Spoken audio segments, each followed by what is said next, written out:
Welcome to Loo Loo Land. We're all so happy to have you, but there's a lot going on behind the scenes that you probably either never noticed or never knew existed. I'm Callan, and I'm here to tell you some interesting stories about what goes on in your local theme parks. So, remember a while back when we talked about Downtimes? I'm pretty sure I touched on how angry people can get about Downtimes, but today I've got a little story for you. This happened literally just a couple of days ago, and I'm honestly still pretty livid about it. Now, before we start into our story, let me spread out a few details for you.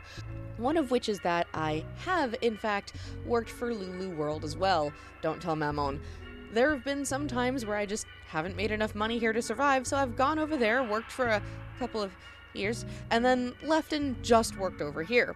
Another detail for you is, those rides also go down all the time. Rides in general will go down. These huge, hulking things aren't that easy to maintain, and admittedly, neither company is all that great about putting their money in to properly fix things.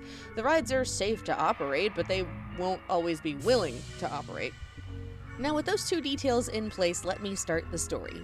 I was doing my thing the other day, working my ride, and then we go down. It's something pretty simple, but with the possibility of running an evacuation, which means there's a chance that the ride may be down for as little as 45 minutes. So at the position that I'm in, I get to go out front and help greeter tell everyone that the ride is down, and that we have no estimated time of it coming back up, and that it would be better for them to go check out other attractions and then come back to us later. Everything's fine, everyone's taking it well, until this lady comes up. She's dragging a kid with her. Kid's probably like, 12-ish.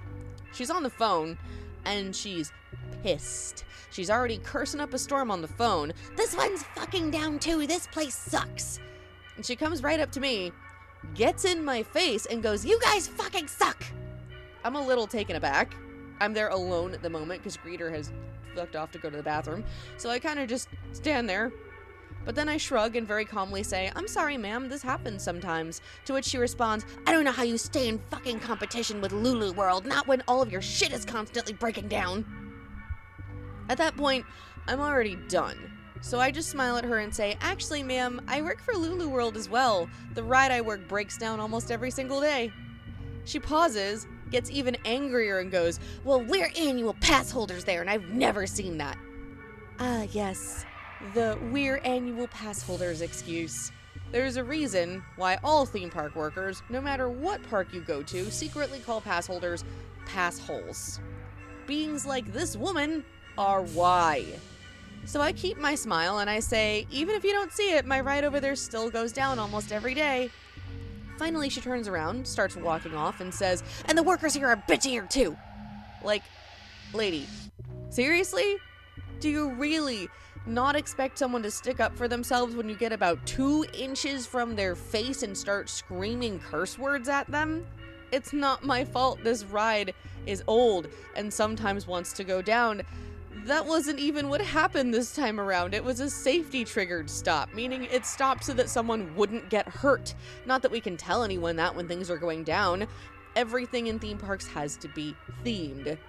It was to the point where there was a kid standing there who wasn't even with them, who turned around, looked at me, and said, "I'm so sorry." And I was like, "It's okay, kiddo, it happens sometimes." And the kid is just like, "Well, it shouldn't. I'm sorry you had to deal with that." The fact that a small child from someone else's family felt the need to apologize for this woman's behavior is unacceptable. That poor kid. I appreciate them so much. This is the point where higher-ups will just say, "Just smile and nod."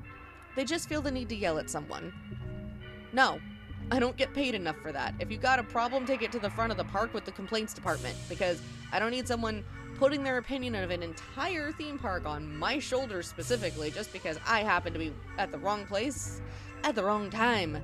If she wants to think the other park is better, that's totally fine, but yelling at me or any other theme park worker does literally no good. Besides, it's not like I was rude about it. I simply told her straight facts. Well, my bump is here. I'm clocking out. I'll see you all Loo Loo later.